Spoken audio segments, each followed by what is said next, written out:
are dancing her to the land of the God, to the hand of the Almighty. Hey, the street is closed. For my mom, my mother was the leader in this community. This is where they hold the community meetings. And they are here to celebrate the passing of a great woman into the land of the God beyond.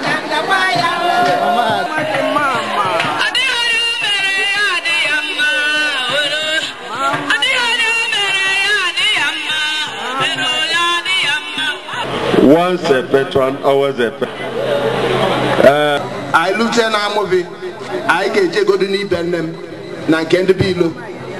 Nabe Dr. Ilo, I get just a yoku. As I see Oku, Nanke Dr. Ilo, I buzeli and Nabana compound. I Okafo.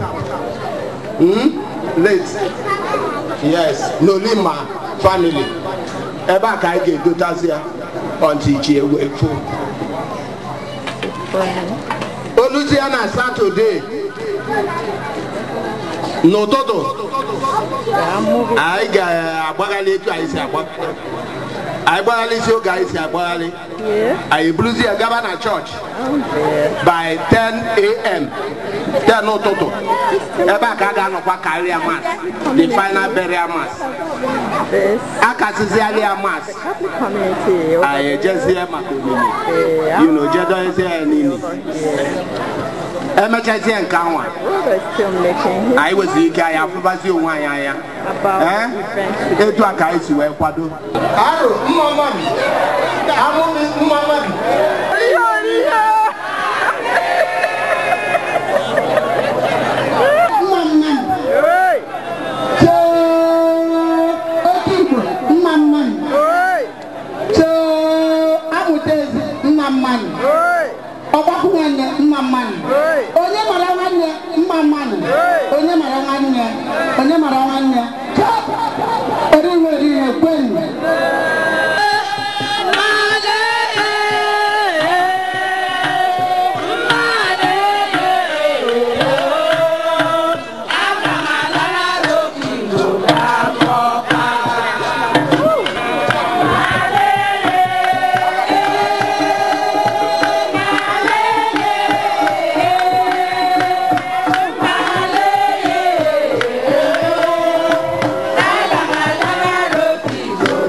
Performing another ritual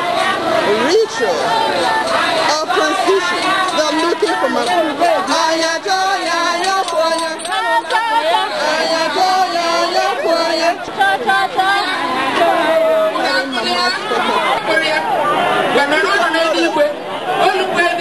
looking for her. That they can see her because she's in heaven.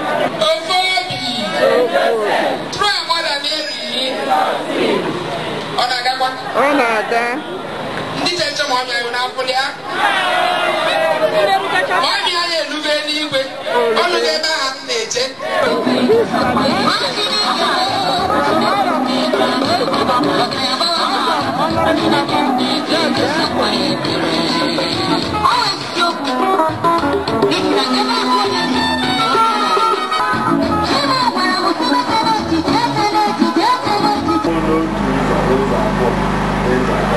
That's the president of the Amboli Union in Enugu, Mazi Istara Ezuma. He is addressing Dr. ABC Okafor, who is standing in for the family. They are presenting him with a condolence gift. Yeah.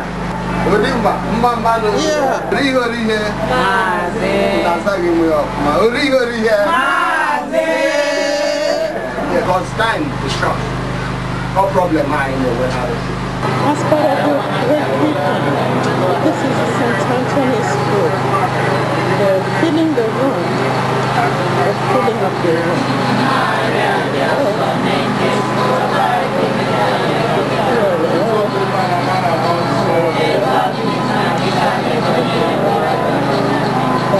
Ya mere, werenụ okwu ndị a na-akarịsịta ibe unu obi. Okwu nke usekwu ụwa.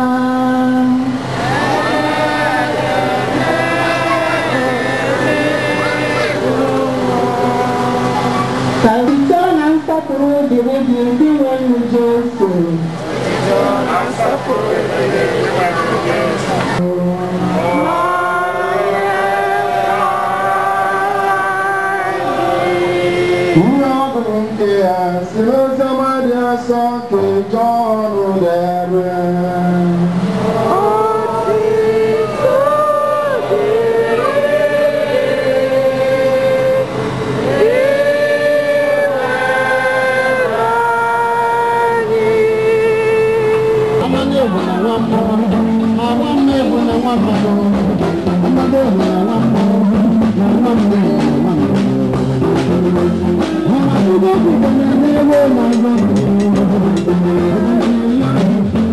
Thank you.